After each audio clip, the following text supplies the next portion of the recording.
नमस्कार मैत्रिणींनो। तर आज मी तुम्हाला खोकळा झाल्यावर कफ आपल्या छातीत होतो आणि आपल्याला खोकळा येतो, बरंच होत नाही। आपण मेडिकलची भरपूर औषधं आणतो पण काय आपल्याला बरं वाटत नाही, तर मग आपण घरगुती उपाय कधी कधी करतो। तर चला आपण घरगुती औषध बनवूया। तर आपल्याला काय काय साहित्य लागेल ते मी तुम्हाला दाखवते। हे बघा, हा कांदा आहे, हा अद्रक आहे। कांदा अद्रक ही आपली तुळशीची पानं पण आपल्याला तुळशीचं पानं खूप औषधी असतात, खूपच म्हणजे औषधी असतात प्रत्येक गोष्टीवर। तर ही तुळशीची पानं मी घेतलेली आहे। ही आडोळशाची पानं आहेत, आपल्याकडं आडोळसा आहे ना, आडोळशाची पानं, ही पानं आहेत बघा आडोळशाची। ही आडोळशाची पाने आहेत, तर ती आडोळशाची पानं मी स्वच्छ धुवून घेतलेली आहेत आणि ती आपण वाटणार आहोत। आणि हे 3-4 लवंग, 3-4 मिरी।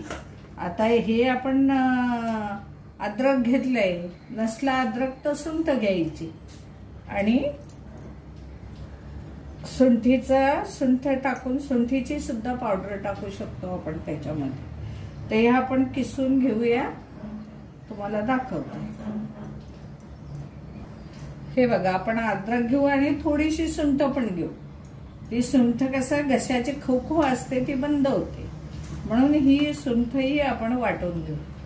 हे बघा, मिक्सर मध्ये हा सगळं वाटून घेऊया। कांदा कापून, हे बघा कापून, आणि हे आपण अद्रकची किसून घेतलं आणि हा कांदा बारीक कापून घेतला। आता हे आपण याच्यात लवंग आणि मिरी टाकूया। हे बघा, आणि ही तुळशीची पानं पण टाकून घेऊया। हे आपण आहे ना, हे असं बारीक करून त्याला मिक्सरला लावायचं। हे बघा, हे आपल्याला असं बारीक करून घ्यायचे। याच्यात पाणी टाकू शकता तुम्ही। हे आपण थोडंसं सुंठ घेतले ना, ती पण टाकूया, म्हणजे तिखट घशाची खवखव आपली कमी होते। हे बघा, आता पावसाळा सुरू झालाय ना, तर अनेक आपल्या घशाचे म्हणजे खोकळा, कधी घसा खवखवणे, बरंच काही होत असतं, तर त्यासाठी हे औषध खूप छान।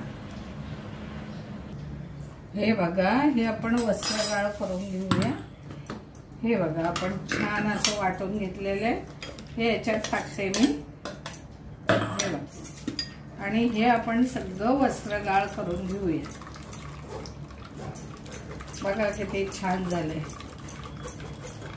तुम्हाला याची चव नसेल लागत ना, तर सेंधा नमक, सिदालन पादालन टाकलं ना, सेंधा नमक ते टाकायचं थोडं, आणि हे कोमट करून प्यायचं। थोडंसं कोमट करायचं, नाही तर असंही पेलं तरी चालतं।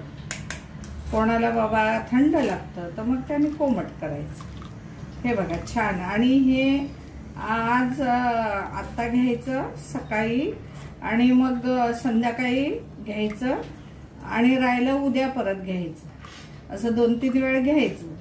आडोळसा खूप चांगला असतो, तुळशीची पानं पण खूप चांगले असतात।